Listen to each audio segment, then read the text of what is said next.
नमस्कार।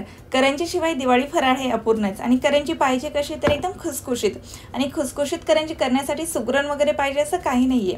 अगदी नवशिकेही सहज करू शकतात इतकी साधी सोपी रेसिपी आहे। चॅनेलला सबस्क्राइब करा म्हणजे काय होईल दिवाळी फराळाच्या सर्व रेसिपी तुम्हाला इथे पाहायला मिळतील।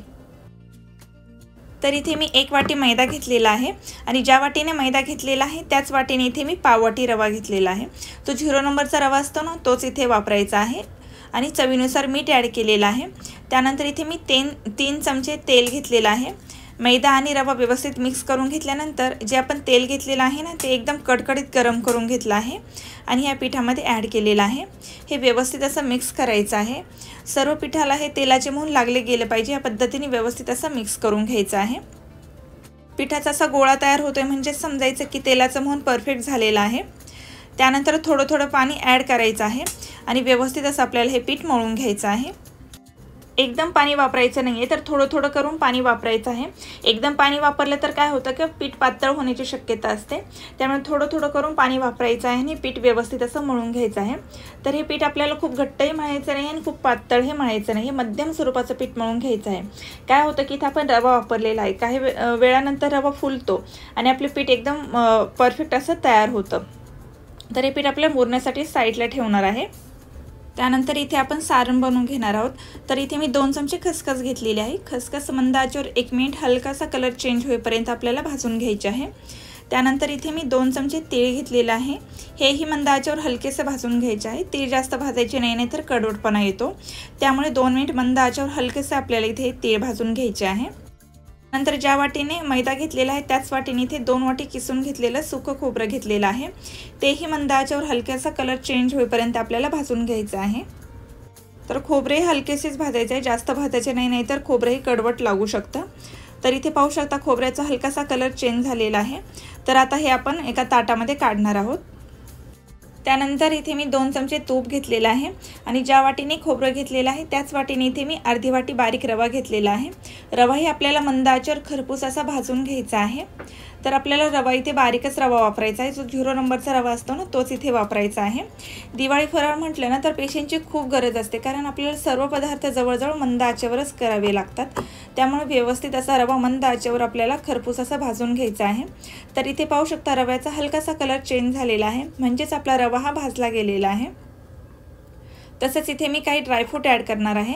तर इथे मी काही मनुक्याचे काही काप घेतलेले आहेत, त्यानंतर काजू बदामचे काप घेतलेले आहे, तेही व्यवस्थित असे आपल्याला यामध्ये मिक्स करून घ्यायचे आहे। तर हे सर्व भाजून घेतलेले साहित्य एका पसरट ताटामध्ये काढून घेतलेलं आहे आणि त्यामध्ये मी विलायची पावडर ॲड केलेली आहे। त्यानंतर ज्या वाटीने खोबरा आणि रवा घेतलेला आहे ना त्याच वाटीने इथे साखर घ्यायची आहे। तर इथे मी 1 वाटी पिठी साखर घेतलेली आहे। ते हे एकदम परफेक्ट प्रमाण आहे, तरी तुम्ही तुमच्या आवडीप्रमाणे साखरेचं प्रमाण कमी किंवा जास्त करू शकता। आणि साखर ॲड करण्याच्या आधी एक लक्षात ठेवायचं आहे की सर्व साहित्य म्हणजेच खोबरं रवा वगैरे जे आहे ते पूर्णपणे थंड झालेलं पाहिजे। तर इथे पाहू शकता एकदम परफेक्ट असं आपलं सारण तयार झालेलं आहे। त्यानंतर आपण जे पीठ तयार करून घेतलं होतं ना त्यातून एक पिठाचा असा गोळा घ्यायचा आहे आणि त्याची एकदम अशी बारीक पारी लाटून घ्यायची आहे।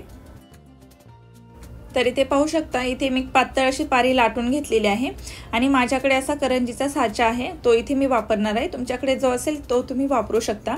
तर व्हिडिओत दाखवल्याप्रमाणे आपण करंजीची जी पारी लाटून घेतलेली आहे ती अशा प्रकारे ठेवून घ्यायची आहे आणि जेवढं सारण बसेल तेवढं यामध्ये भरून घ्यायचं आहे।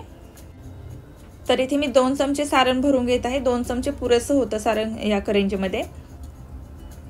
आणि सारण भरून झाल्यानंतर इथे मी 2 चमचे दूध घेतलेलं आहे आणि साच्याच्या खालच्या साईडला म्हणजे साच्याला जिथे दात्रे असतात ना तिथे व्हिडिओत दाखवल्याप्रमाणे दूध लावून घ्यायचं आहे। दूध लावल्यामुळे काय होतं की करंजीचे जे वरचे आवरण आहे ते खालच्या आवरणाला व्यवस्थित असं चिकटलं जातं आणि त्यामुळे करंजी तेलामध्ये सुटत नाहीये। त्यानंतर व्हिडिओत दाखवल्याप्रमाणे दात्र्यांच्या मदतीने मी इथे करंजी व्यवस्थित अशी तयार करून घेतलेली आहे। तर इथे पाहू शकता एकदम सुंदर अशी इथे करंजी तयार झालेली आहे। आणि जर आयत्या वेळेला तुमच्याकडे साचा नसेल तर सुंदर करंजी कशी करायची ते इथे मी सांगणार आहे। तर इथे मी एक तांब्या घेतलेला आहे आणि त्यावर सुती कपडा घ्यायचा आहे आणि व्हिडिओत दाखवल्याप्रमाणे रबरच्या किंवा दोऱ्याच्या सहाय्याने व्यवस्थित असं पॅक करून घ्यायचं आहे। त्यानंतर पाहू शकता इथे मी व्यवस्थित असं पॅक करून घेतलेलं आहे। त्यानंतर एक पातळ पारी लाटून घ्यायची आहे आणि त्या तांब्यावर ठेवून द्यायची आहे। तर व्हिडिओ दाखवल्याप्रमाणे थोडंसं असं प्रेस करून घ्यायचं आहे आणि जेवढं सारण बसेल तेवढं यामध्ये ॲड करायचं आहे। तर इथे मी साधारणतः 2 चमचे सारण ॲड केलेलं आहे। त्यानंतर इथे आपल्याला दुधाचा वापर करायचा आहे। म्हणजे काय करायचं आहे तर तांब्याच्या साईडच्या ज्या कडा आहेत त्याला थोडंसं दूध लावून घ्यायचं आहे। म्हणजे काय होतं की करंजीचे वरचे आवरण आहे ते खालच्या आवरणाला व्यवस्थित असं चिकटले जातं आणि त्यामुळे काय होतं की तेलामध्ये करंजी टाकल्यानंतर करंजी तेलामध्ये फुटत नाहीये। आणि व्हिडिओत दाखवल्याप्रमाणे हाताने प्रेस करून करंजीची जी बाहेरची बाजू आहे ती कट करून घ्यायची आहे। तर अशा प्रकारे करंजी कट करून घेतल्यानंतर साईडला जे पीठ आहे ते काढून घ्यायचं आहे आणि व्हिडिओत दाखवल्याप्रमाणे करंजी व्यवस्थित अशी प्रेस करून घ्यायची आहे। म्हणजे करंजी व्यवस्थित अशी चिकटली जाते आणि आकारही खूप सुंदर येतो। तर इथे पाहू शकता एकदम परफेक्ट अशी करंजी इथे तयार झालेली आहे। तर इथे मी सर्व करंज्या बनवून घेणार आहे। त्यानंतर आता आपल्या करंज्या आपल्याला तळून घ्यायच्या आहेत। तर त्यासाठी मी ते मध्यम स्वरूपाचं तेल गरम करून घेतलेलं आहे आणि मी ज्या करंज्या तयार करून घेतलेल्या आहेत त्या करंज्या या तेलामध्ये ॲड केलेल्या आहेत आणि करंज्या आपल्याला मध्यम आचेवरच तळून घ्यायच्या आहेत। तर इथे पाहू शकता खूप सारे बबल्स या करंजीवर आलेले आहे। यावरूनच कळते की करंजीचे जे आवरण आहे ते किती खुसखुशीत झालेलं आहे। तर इथे पाहू शकता कलर हे खूप सुंदर आलेला आहे। तर इथे सर्व करंज्या मी तळून घेणार आहे। जर तुम्हाला ही माझी रेसिपी आवडली असेल तर घरी एकदा नक्की ट्राय करून पाहू। मला कमेंट करून नक्की सांगा की करंज्या कशा तयार झालेल्या आहेत आणि जर चॅनलवर नवीन असाल तर चॅनलला सबस्क्राइब करा म्हणजे काय होईल अशा सोप्या व प्रमाणबद्ध रेसिपी तुम्हाला इथे पाहायला मिळतील। परत भेटूया अशाच एका नवीन रेसिपी बरोबर। तोपर्यंत टेक केअर।